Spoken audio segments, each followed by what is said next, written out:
안녕하세요. 캠벨 생명과학 구판 조효진입니다. 자, 이번에는 3단원 유전학에 대해서 알아볼 차례인데요. 자, 이번 13장에서는 감수분열과 생식주기로 시작을 해보도록 하겠습니다. 자, 이번 큰 단원이 이제 유전학으로 바뀌었는데, 유전학이라는 것은 유전과 유전적 변이에 관한 학문인데요.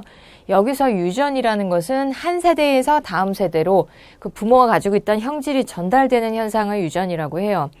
그런데 그 형질 그대로가 전달되는 게 아니라 우리 이런 형질이라는 것은 DNA라고 하는 우리 유전 물질을 통해서 전달된다라는 것을 알고 계시죠? 그래서 이번 챕터에서는 그런 유전 물질을 매개로 해서 어떻게 자손 세대로 형질이 전달되는지, 자, 그 과정 중에 DNA 유전 물질의 운반체 역할을 하는 생식세포가 어떻게 형성되는지에 이제 초점을 맞춰서 말씀드리려고 해요. 그래서 여기 오늘 제목인 이 감수분열이라는 것은 아예 개념을 좀 넣고 시작을 하시면 유성생식에서 생식세포 형성 과정이라는 거. 자, 생식세포라고 하면 정자와 난자만 떠올리시면 됩니다. 자, 정자, 난자 같은 생식세포를 형성하는 과정으로 특수한 형태의 세포 분열이에요. 이거 체세포 분열 12장에서 이미 말씀을 드렸었습니다. 정자와 난자는 수정되고 난 다음에 그 종의 원래 염색체 개수를 회복해야 되기 때문에 염색체 수가 절반으로 줄어 있다 그랬죠. 그래서 이 생식세포 형성 과정인 감수분열 과정 중에 염색체 수가 반감이 돼요.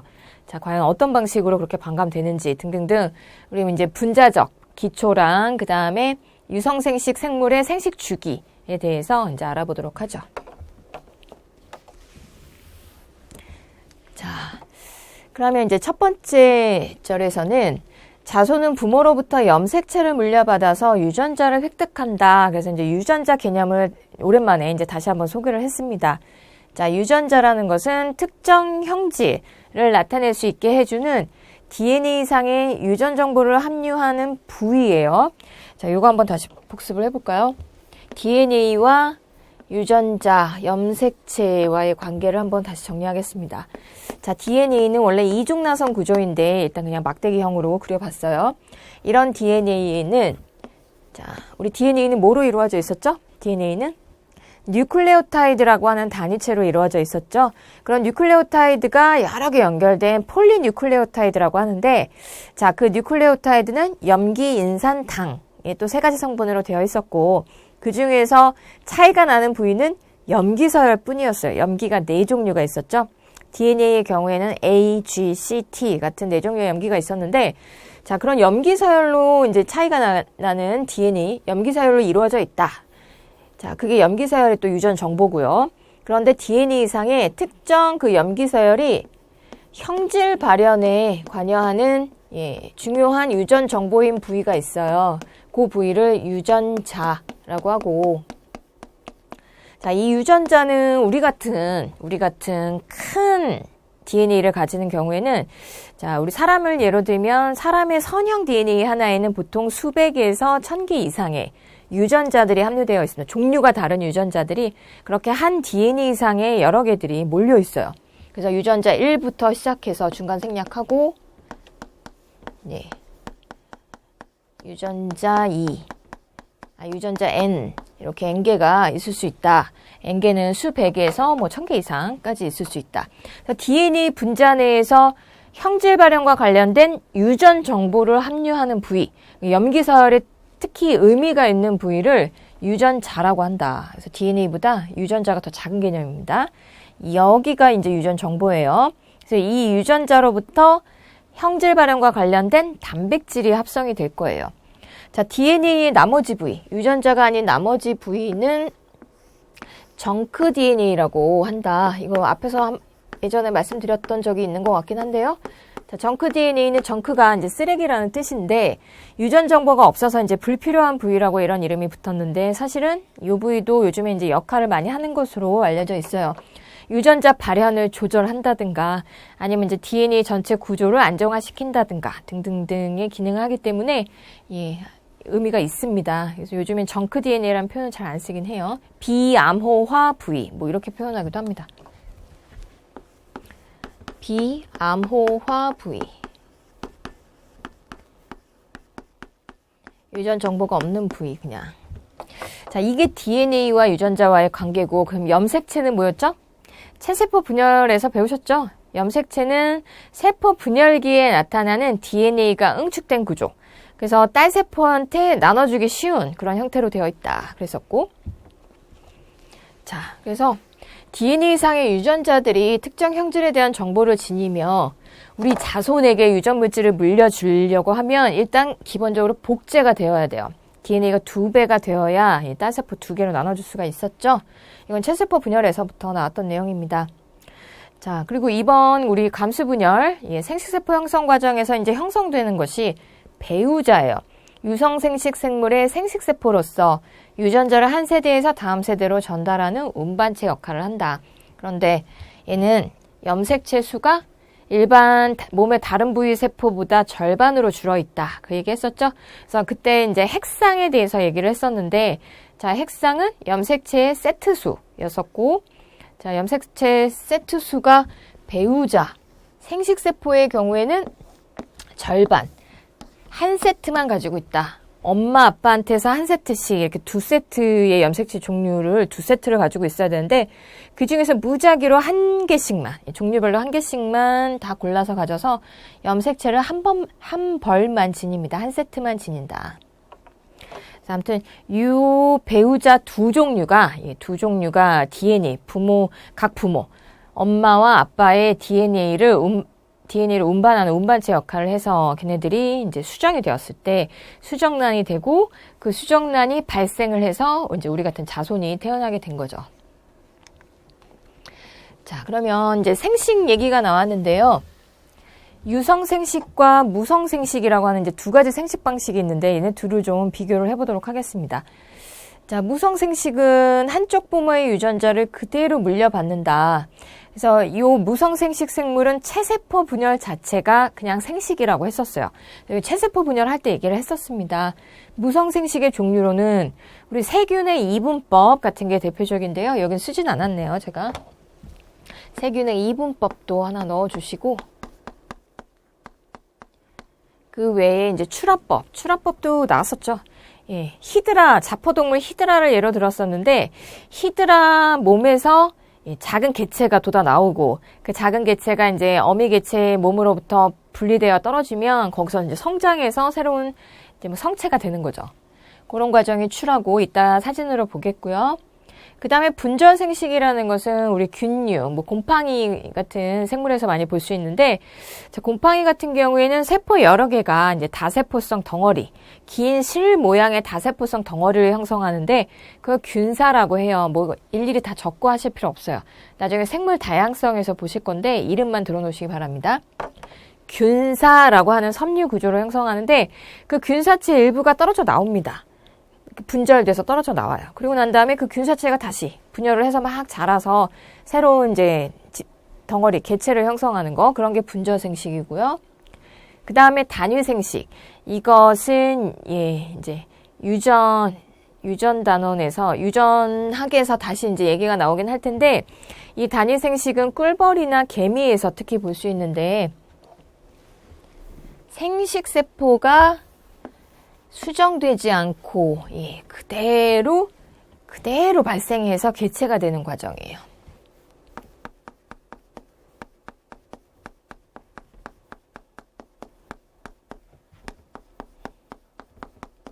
수정 없이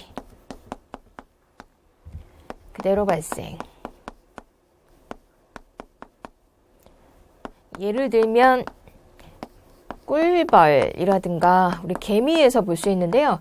자, 꿀벌의 단위생식을 한번 예를 들어보면 우리 벌 중에 여왕벌 있죠. 자, 여왕벌만 난자를 생성할 수 있는데요. 여왕벌이 만든 난자가 그대로 그냥 체세포 분열을 해서 개체가 된 것이 수펄이에요. 수정 없이, 정자와 수정 없이 그대로 발생 과정을 거친 거죠. 난자가 체세포 분열로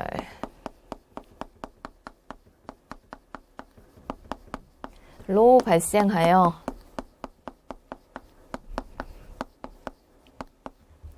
수펄. 그래서 수펄의 핵상은 그대로 N입니다. 반수체예요. 슈퍼를 형성한다.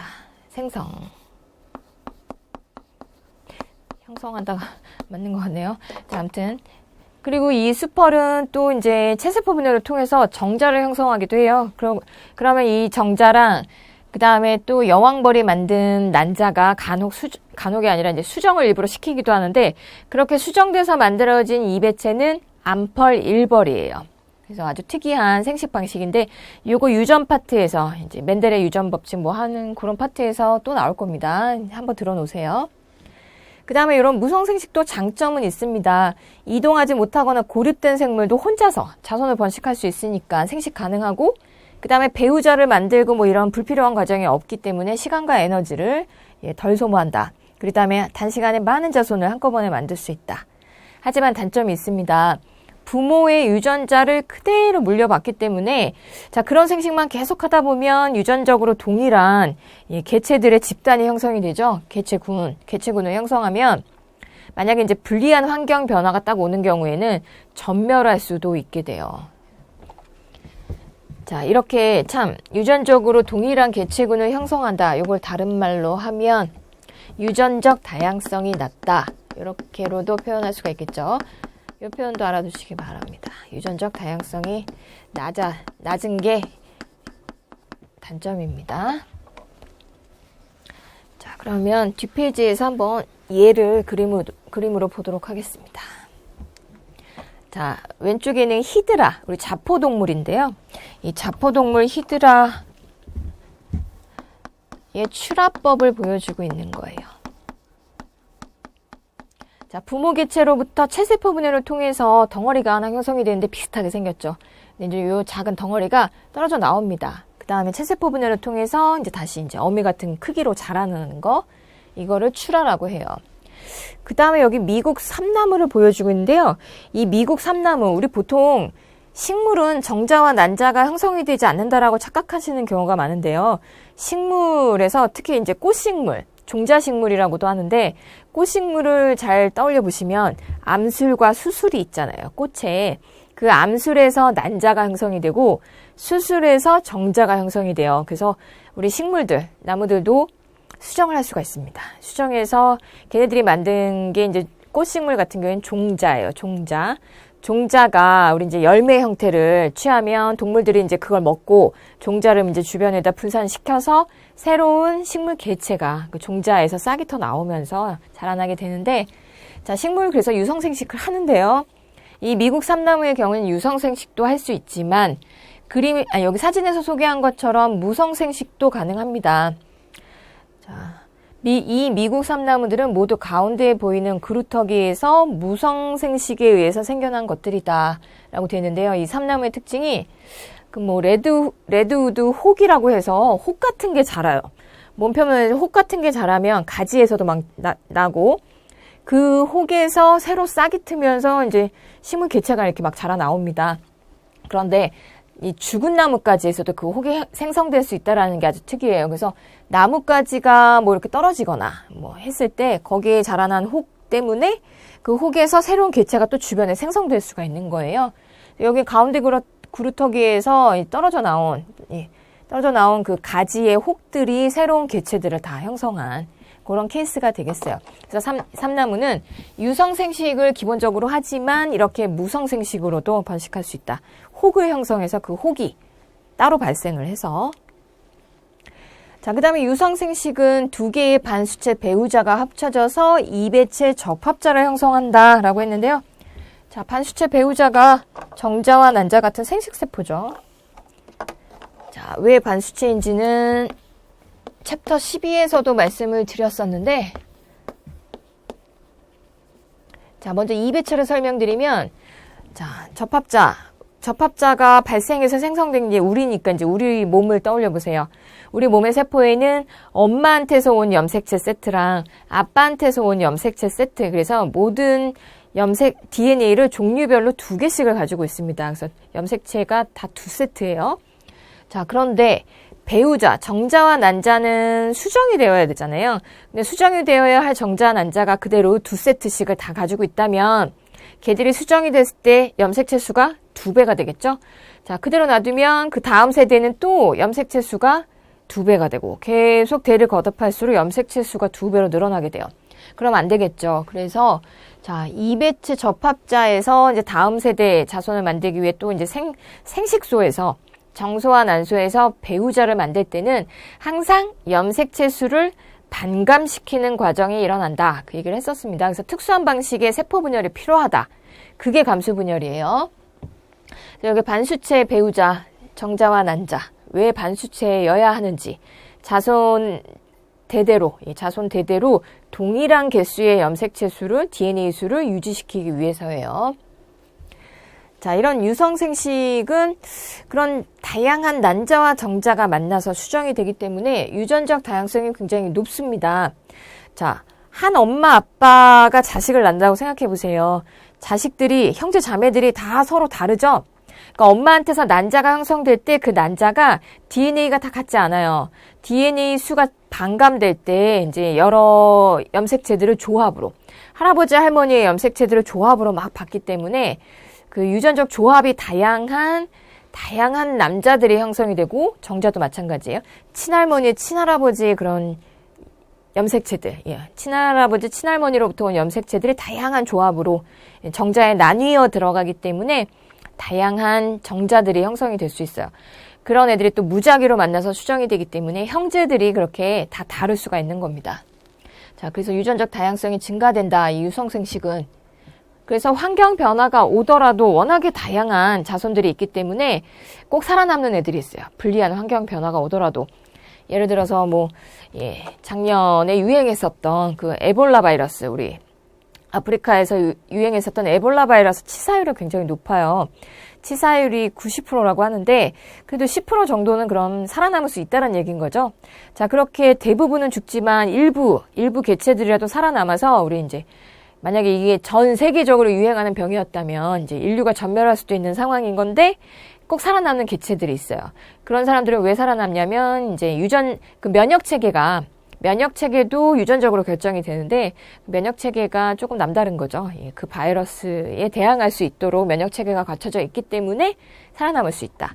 그래서 인류가 멸종되지 않고 계속 유지가 될 수 있는 거죠. 그 다음에 단점은 아까 무성생식 장점에 해당되겠어요. 그거에 반대예요.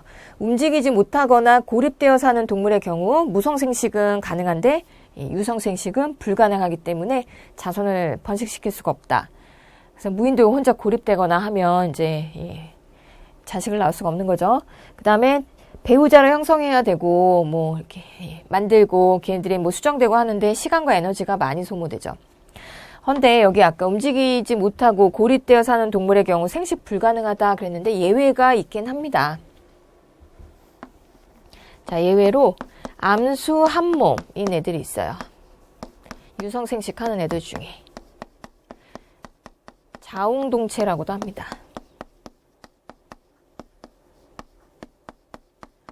자, 동물을 한번 예로 들어보면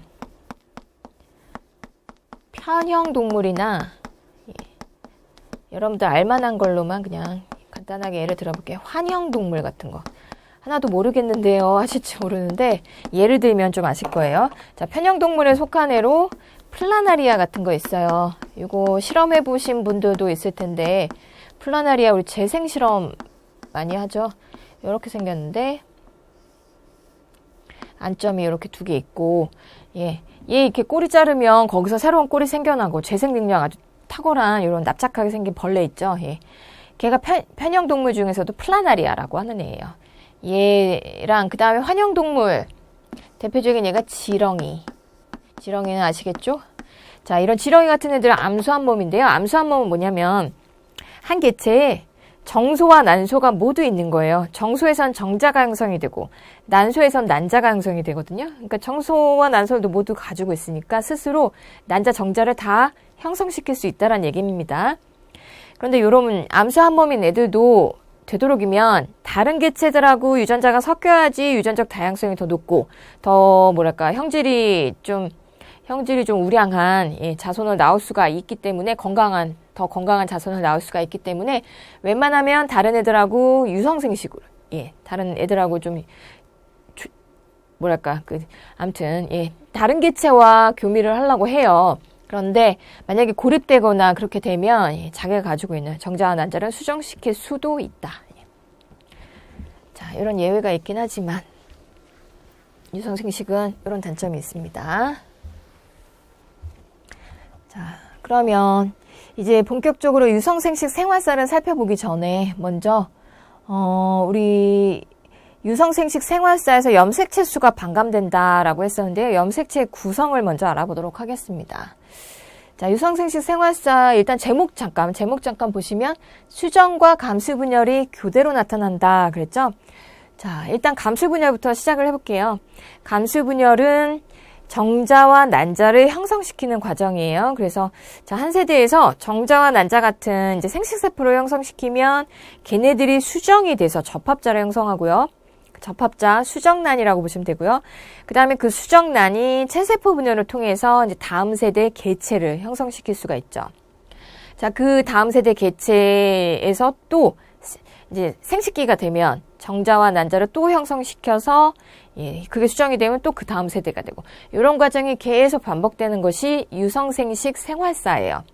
자, 유성생식 생활사에서 그런데 감수분열이라는 과정을 거치면서 이제 염색체 수가 반감이 되어야 생식세포가 형성이 될 수 있는데 염색체 구성을 알아보면 자, 사람을 예로 들면요. 네, 여기 뭐 밑에 있는 것은 일반적인 내용이에요. 사람에 대해서만 쓰는 내용은 아닙니다. 뒤에 사람 염색체 구성을 한번 이제 그림으로 정리를 해드리도록 할게요. 핵형이라는 용어가 있는데 이 핵형은 한 생물체가 가지는 염색체의 구성 특성이에요. 어떤 크기의 염색체를 뭐 가지고 있고 뭐 모양과 크기가 어떤 염색체를 몇 개로 가지고 있는지 이런 구성 특성을 핵형이라고 하고 자, 핵형을 조사하면 염색체 수의 이상이 있는지 없는지 아니면 염색체의 구조의 이상이 없는지 있는지 이런 거를 다 확인이 가능합니다. 그래서 핵형 조사는 사람 같은 경우에는 임신했을 때 예, 반드시 수행하죠. 예, 우리가 낳을 이제 자식이 염색체 이상이 있는지 없는지 확인하기 위해서 예, 반드시는 아니고 예, 좀 나이가 산모가 좀 나이가 있을 때에는 예, 많이 하죠. 자, 그래서 핵형 조사를 하게 되면 이제 상염색체는 다 제대로 있나, 성염색체는 제대로 있나 이런 게 다 확인 가능한데 암수 공통으로 지니는 염색체를 상, 그 다음에 성별에 따라 다른 염색체를 성염색체라고 해요. 이 중에서 성염색체가 우리 그 개체의 성을 결정하죠. 어떤 성염색체 구성을 갖고 있느냐가 성을 결정한다. 그 다음에 상동염색체라는 용어가 나왔는데 자, 상동염색체는 쌍을 이루며 같은 형질을 결정하는 유전자를 지니는 염색체. 자, 동일한 모양과 크기의 염색체가 두 개가 있다. 이거 체세포 분열 때도 아마 했지 않나 싶은데 예, 이게 상동염색체예요. 크기와 모양이 같아요. 이거는 아빠로부터 오고 이거는 엄마로부터 왔어요. 그래서 자, 동일한 위치에 동일한 유전자를 갖고 있게 됩니다. A라는 유전자를 아빠가 이 부위에 가지고 있었다. 그럼 엄마도 이 부위에 A라는 유전자를 가질 수가 있는데 근데 대립인자는 다를 수가 있어요. 대립유전자는 다를 수가 있다. 구성은 다를 수가 있다. 자, 대립유전자 개념이 처음 나왔죠? 예, 말씀드리면 자, 대립유전자라는 것은 일단 예. 지금 유전 개념이 완전 처음이기 때문에 이거를 다 설명드리기는 지금 시간이 좀 없으니까 동일한 유전자가 염색체상의 동일한 위치에 존재한다. 일단 거기까지만 할게요. 예.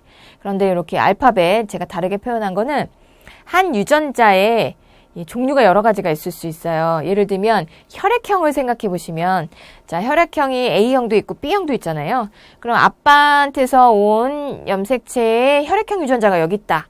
그러면 엄마한테서 온 동일한 크기와 모양의 염색체에도 혈액형 유전자가 같은 위치에 있습니다. 하지만 종류가 다를 수 있어요. 아빠한테서는 뭐 A형을 나타내도록 하는 유전자가 왔는데 엄마한테서는 B형을 나타내는 유전자가 이렇게 와 있을 수도 있어요. 같은 위치에. 대충 이런 개념으로 기억을 해주시고 이것은 이제 유전 단원에서 이제 또 좀 더 자세하게 말씀드릴 거니까 여기는 일단은 그냥 이 정도 이해하고 넘어가시겠습니다.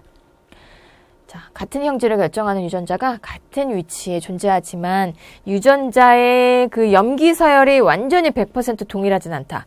유전자 염기 서열까지 다 동일하면 이거는 뭐 아빠 엄마한테서 어떻게 완전히 동일한 염색체만 올 수 있겠어요? 아빠 엄마가 다른 사람인데. 예. 아무튼 부모로부터 한 개씩 동일한 모양과 크기의 염색체 물려받은 것을 상동 염색체 또는 상동 염색체 쌍이라고 합니다. 자, 그러면 뒤에 페이지에서 자, 핵형을 어떻게 조사하는지 하는 방법하고 사람의 핵형을 한번 보도록 할게요. 자, 핵형을 조사하기 위해서는 일단 염색체가 가장 많이 응축되어 있는 그런 단계에서 관찰을 해야 되는데 염색체가 가장 많이 응축된 단계가 바로 세포 분열 중기였죠. 예, 분열기의 중기. 자, 핵형을 조사하려면 이 중기의 세포 분열을 멈춥니다. 멈추고 난 다음에 염색을 해야 돼요. 자, 염색. 중기에서 멈추고 염색한다. 세포 분열 중기에 멈추려고 하면 이제 뭐 약품 같은 거 처리를 하게 되는데요. 예를 들면 중기의 분열이 분열을 멈추는 요 과정. 예, 코리친 같은 거 처리를 해요. 자, 코리친이란 약물은 미세소관 중합 저해제인데요. 자, 미세소관이 세포 분열 동안에 무슨 일을 했었는지를 좀 떠올려 보시기 바랍니다. 자, 체세포 분열 때 미세소관이 방추사를 형성해서 염색체에 부착돼 가지고 염색체를 양극으로 끌어간다. 그때는 염색 분체였죠. 예. 그 얘기 했었는데 미세소관 중합 저해제를 처리를 하게 되면 우리 일단 방추사가 형성이 돼서 동원체 부위에 방추사 부착점이 딱 붙어야 되잖아요. 방추사 부착점에 붙이고 그리고 난 다음에 얘네들 길이가 짧아지면서 양극으로 끌어가야 되는데 중합이 아예 안 돼 버리는 거예요. 중합이 안 되면 얘네들이 중기 이후가 진행이 안 됩니다. 이거 붙이고 난 다음에 늘려서 붙이고 난 다음에 이렇게 끌어가야 되는데 중기 이후가 진행이 안 된다. 그래서 그냥 염색체가 응축된 상태로 머물러 있게 돼요. 그래서 코리친 같은 약품 처리한다. 미세소관 중합 저해제이다. 그 다음에 염색약은 여러 종류의 염색약을 한꺼번에 처리를 합니다. 그렇게 되면 염색체상에 그 여러 색깔의 띠가 나타나게 되는데요. 특정 서열 부위엔 특정 색깔을 띠게 돼요. 그래서 요 색깔이 어떤 순서로 어떻게 배열되어 있나 요거 보고 염색체 돌연변이까지도 확인할 수 있고 정확하게 이제 염색체들을 이렇게 종류별로 분류할 수도 있게 해주고 그런 도움이 되는 염색을 수행을 합니다. 자, 이렇게 염색하고 난 다음에 현미경으로 관찰하는데 현미경으로 관찰된 그 상을 이제 컴퓨터 화면으로 볼 수 있어요. 그럼 그걸 사진을 다 찍어요. 사진을 다 찍은 다음에 우리 각 염색체 종류별로 가장 잘 나온 사진을 골라가지고 이렇게 배열해 놓은 것을 핵형이라고 해요. 핵형. 자, 사람을 예로 들면요. 사람은 총 46개의 염색체가 있는데요. 자, 그 46개는 엄마 아빠한테서 각각 한 개씩 모든 염색체를 두 벌로 가지고 있기 때문에 이 EN으로 표시를 합니다. 자, 46개를 가지고 있는데 이 중에서 22쌍은 상염색체이고 나머지 2개가 성염색체입니다.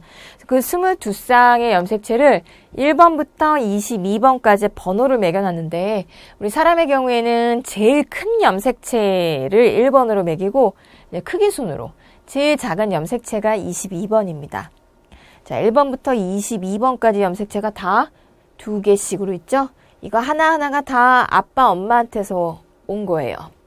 자, 이거 그림에서는 이제 너무 가늘게가 그려져 있어서 잘 알아보기가 힘든데 이걸 확대한 그림을 한번 봐주시면 자, 요 그림 보시면 얘가 얘인데요.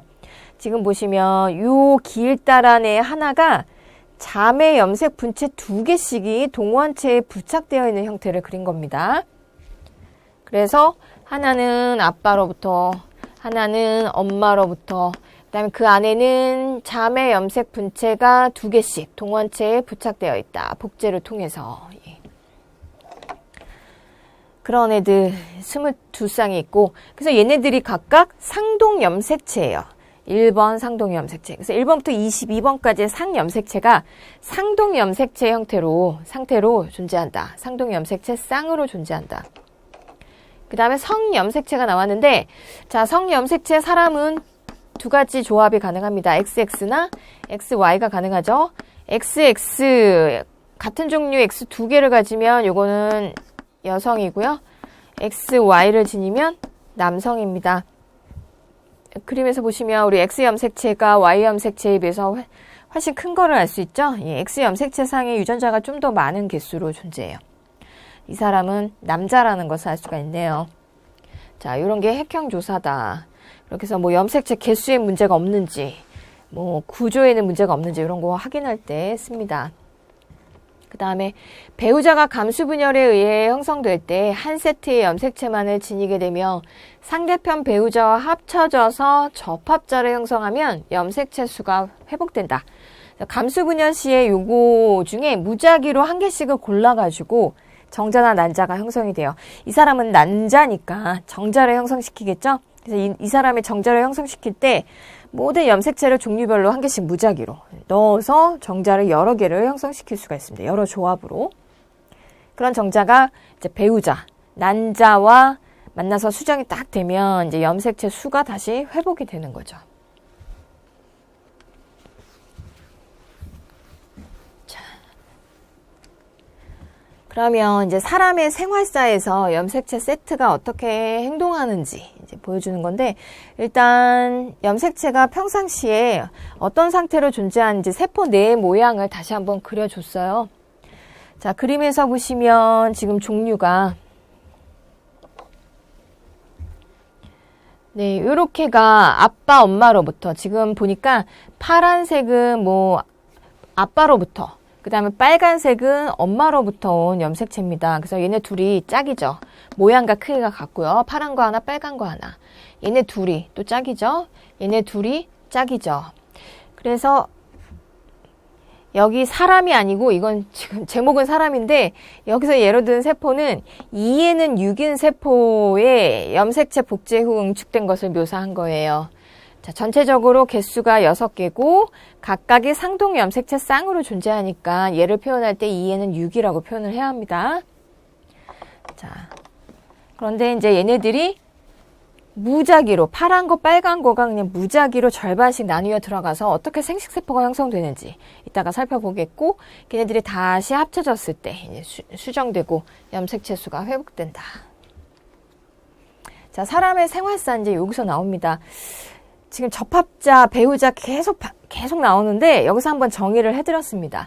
자, 접합자는 이배체 세포, 핵상은 2N으로 표시하고 양쪽 부모로부터 물려받은 염색체 2벌을 다 지니는 세포. 그 다음에 배우자, 그러니까 접합자는 수정란이라고 했고요. 사람에서. 그 다음에 배우자는 반수체 세포, 핵상 N이고 염색체를 한 벌만 골라갖고 지니는 세포. 이거 정자와 난자 같은 생식세포라고 했죠. 사람 생활사 이미 아까 말로 다 했습니다. 자, 지금 다세포 이배체의 성인이 있어요. 여자의 난소에서 감수분열로 생식세포 형성 과정이라 했죠. 난자가 형성이 됩니다. 그 다음에 남자의 정소에서 감수분열로 정자가 형성이 돼요. 자, 이런 남자와 정자가 무작위로 수정이 되면 접합자인 이배체의 접합자가 형성이 되고, 이게 수정란이죠. 자, 이 수정란이 체세포 분열 발생 과정 거쳐서 자식이 되는 거예요. 이 두 사람의 자식.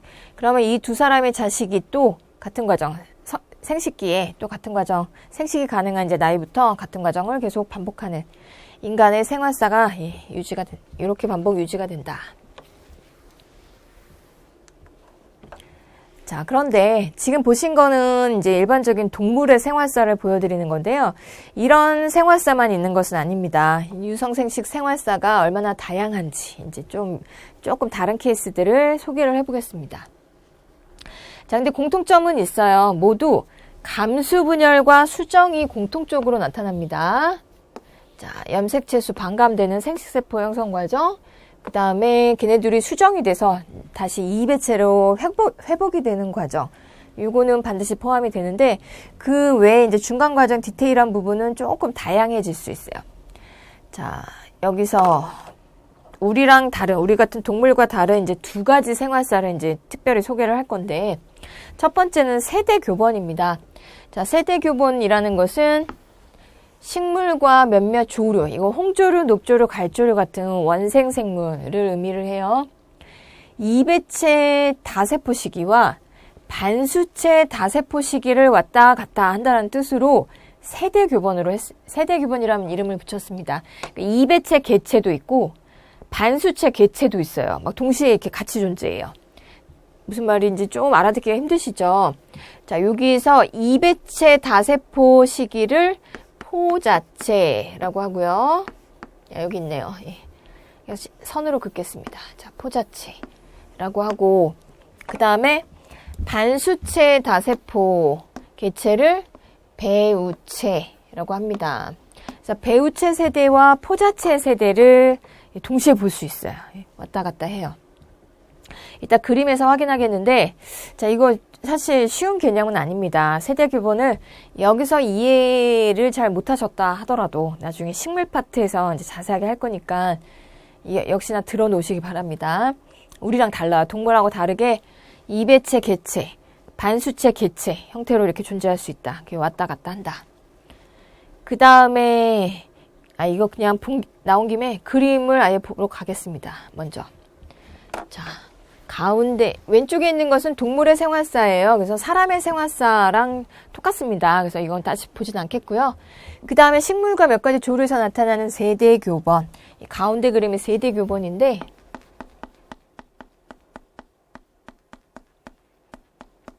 자, 보시면 이배체 다세포 개체 포자체라고 한다 그랬죠. 그 다음에 반수체 다세포 개체 형태로도 존재해요. 자, 이배체 다세포 개체 포자체가 감수 분열을 통해서 포자를 형성합니다. 포자체는 포자를 형성한다. 자, 포자체는 감수 분열을 통해서 포자를 형성한다. 그래서 포자는 반수체예요. 이 포자가 체세포 분열을 통해서 덩어리를 형성한 것이 배우체입니다. 그래서 배우체는 핵상이 N이에요. 근데 덩어리예요. 체세포 분열로 이게 세포수가 늘어나 있는 덩어리예요. 그럼 배우체가 특수한 체세포 분열을 통해서 배우자를 형성해요. 난자나 정자를 형성해요. 그럼 그 난자나 정자가 수정돼서 접합자를 만들 거고요. 그 접합자가 체세포 분열로 세포수를 늘린 게 포자체예요. 자, 뭐 헷갈리시죠? 일단 정리를 좀 하자면 포자체는 EN 다세포 덩어리인데 얘가 감수 분열을 통해서 포자를 형성시킨다. 그럼 이 포자 그 다음에 잠깐 일단 쓰고 반수체의 배우체 얘가 체세포 분열을 통해서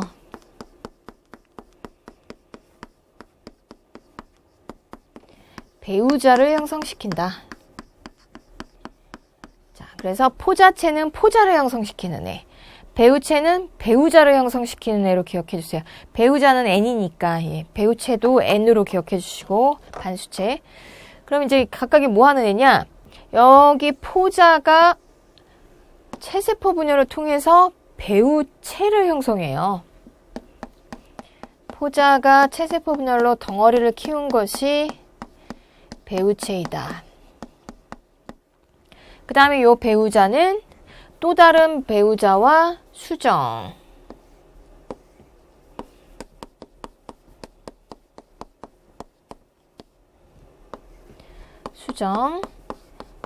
그 다음에 체세포 분열을 통해서 포자체를 형성시킵니다.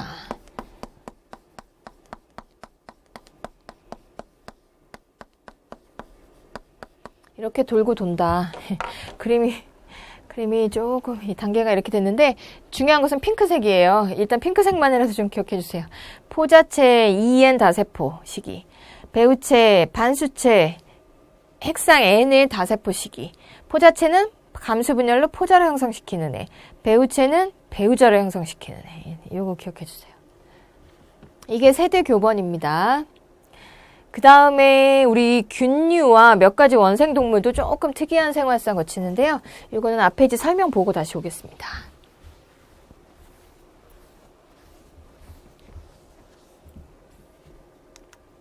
자, 균류, 조류 등의 일부 원생 생물에서는 이배체 접합자를 형성한 후, 자, 보통 이배체 접합자 형성하면 그 수정란이라고 했었고, 우리 동물에서는 걔가 체세포 분열을 했었죠.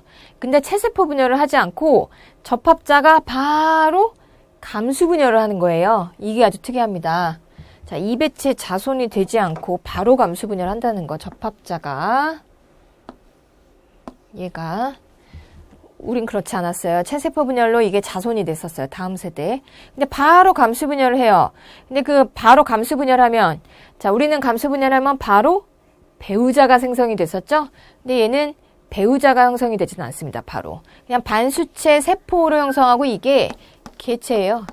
그래서 요 마지막 생활사의 애들은 반수체 개체 형태로 주로 많이 존재해요.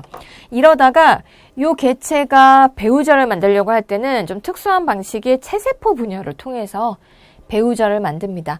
그럼 그 배우자가 다른 성의 배우자랑 또다시 수정을 하게 되고 그 이배체 접합자 만들고 접합자는 바로 감수 분열을 해서 또다시 반수체 세포를 형성하고 이런 과정이 반복됩니다. 그림에서 보시면요. 자, 여기서 시작을 해볼까요? 자, 두 배우자가 만납니다. 배우자는 다 반수체예요. 수정을 했어요. 2N 접합자가 됐어요. 2N 접합자가 개체가 되지 않습니다. 체세포 분열로. 개체가 안 되고 그대로 감수 분열을 해요. 감수 분열을 해서 반수체가 됐죠? 이 반수체가 바로 생식세포가 되지도 않아요, 또. 얘가 배우자가 되는 게 아니라 그대로 체세포 분열을 통해서 그냥 단세포 형태의 개체를 여러 개 만들거나 아니면 다세포 개체를 형성합니다. 그래서 아무튼 개체 상태일 때는 반수체라는 거. 반수체 개체 형태로 존재한다. 그러다가 특수한 방식의 체세포 분열을 통해서 배우자, 생식세포를 또 다시 형성해서 걔들이 같은 과정을 또 반복하게 하는. 특이한 거 두 가지였어요. 접합자가 감수 분열을 바로 수행하고 걔가 바로 배우자가 되지 않고 그냥 반수체의 개체가 된다라는 거. 개체가 주로 반수체 상태이다. 자, 이번 내용은 감수분열의 이제 개요라고 보시면 되겠어요. 감수분열은 염색체 세트 수를 2배체에서 반수체로 줄인다. 이게 핵심이라 그랬죠? 생식세포 형성 과정이니까 반수체를 줄여야 한다. 다음 세대에도 염색체 수가 유지되려면. 자, 이런 염색체 수를 반으로 줄이기 위해서 연속적인 2번의 세포 분열이 일어나야 됩니다. 그래서 딸 세포가 4개가 형성이 돼요. 2번 세포 분열하니까. 세포 분열 한 번 할 때마다 딸 세포 2개씩. 그래서 연속으로 2번 하면 4개의 딸 세포가 형성이 되고 이 감수 분열 다 거치고 나면 전체 염색체 수가 절반으로 줄어서 딸 세포 각각은 한 세트의 염색체만을 갖게 된다. 이 딸 세포가 생식 세포가 되는 거예요. 이렇게 딸 세포가 절반으로 줄어있는 한 세트의 염색체를 갖기 위해서 체세포 분열에서 볼 수 없었던 과정이 추가가 되는데 제일 중요한 게 이 과정입니다. 상동 염색체가 일단 접합되었다가 분리된다. 무슨 말이냐면 자, 체세포 분열 한번 떠올려 보세요. 체세포 분열은 모든 염색체가 복제로 2배가 됐어요. 자매 염색 분체 2개가 됐죠. 이게 세포 분열 시에 이렇게 절반으로 갈라지면서 다시 딸세포한테 절반씩 들어가면 염색체 수에는 변화가 없었습니다. 양도 변화가 없고 양만 2배로 늘렸다가 딸세포한테 그대로 나눠줬던 거예요. 염색체 수에 변화가 없었는데 여기서 얘기하는 건 뭐냐. 자, 얘랑 똑같이 생긴 염색체가 이게 엄마한테서 온 거였으면 자, 우리 체세포 분열에서는 아빠한테서 온 게 중기판에 이렇게 아래쪽에 일렬로 같이 배열돼요. 그래서 이것도 같이 나눠줘서 딸세포한테 하나씩 나눠주게 되는데 이게 부, 아빠한테서 온 동일한 염색체. 그런데 이 감수 분열에서는 얘랑 똑같은 염색체가 일단 둘이 들러붙어요. 둘이 들러붙는다. 엄마한테서 온 염색체, 아빠한테서 온 염색체에서 상동 염색체 쌍을 형성하고 있는데 얘네들이 동원체 부위에서 같이 또 접합이 돼요. 접합됐다가 분열 과정 중에 딸세포한테 이렇게 나뉘어집니다. 그래서 아빠, 엄마한테서 온 것 중에 무작위로 하나만, 무작위로 절반만 딸세포한테 나뉘어 들어가게 되는 거예요. 자, 이게 체세포 분열이에요. 이건 체세포 분열.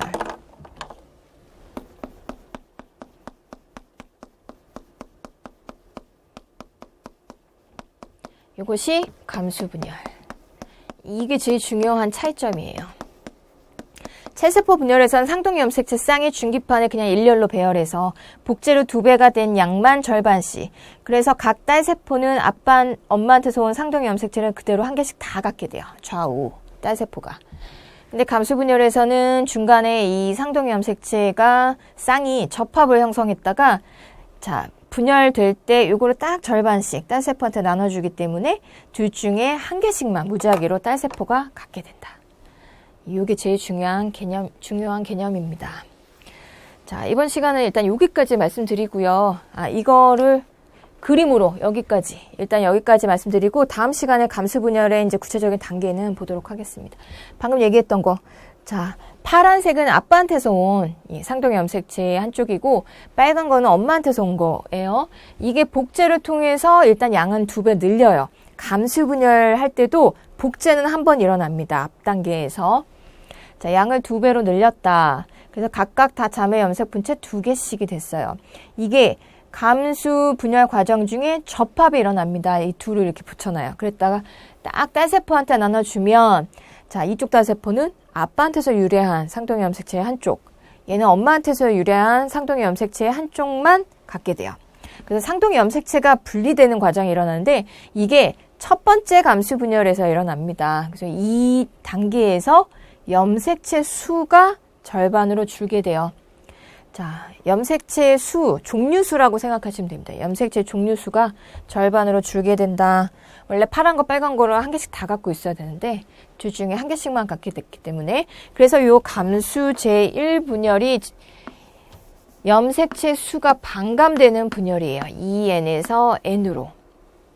그 다음에 감수 2분열은 아까 초반에 복제로 2배가 됐던 자매 염색 분체를 또 딸세포한테 나눠주는 과정. 이거는 동일한 DNA예요. 동일한 DNA를 그냥 양만 절반으로 나누는 거기 때문에 자, 한번 N으로 준 염색체 수가 변화는 없습니다. 이게 염색체 수가 변화된 게 아니에요. 자매 염색 분체의 분리는 체세포 분열에서도 일어났었습니다. 체세포 분열에서 염색체 수 줄지 않았죠? 체세포 분열한다고? 똑같은 거예요. 그냥 DNA 양만 절반 줄었어요. 복제로 2배로 늘려놨던 애를 나눈 거기 때문에 원래 상태로 돌아간 겁니다. 그래서 요 제2분열, 감수 제2분열은 체세포 분열과 유사해요.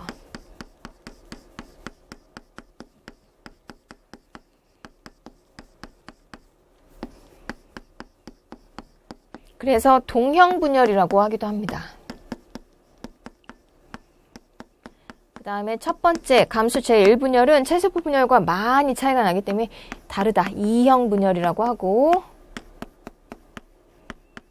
여기서 상동의 염색체가 분리되면서 염색체 수가 반감되는 이게 제일 특이한 과정이다. 자, 이 내용을 일단 머릿속에 잘 넣어주시기 바랍니다. 각 단계는 다음 시간에 이어서 보겠습니다.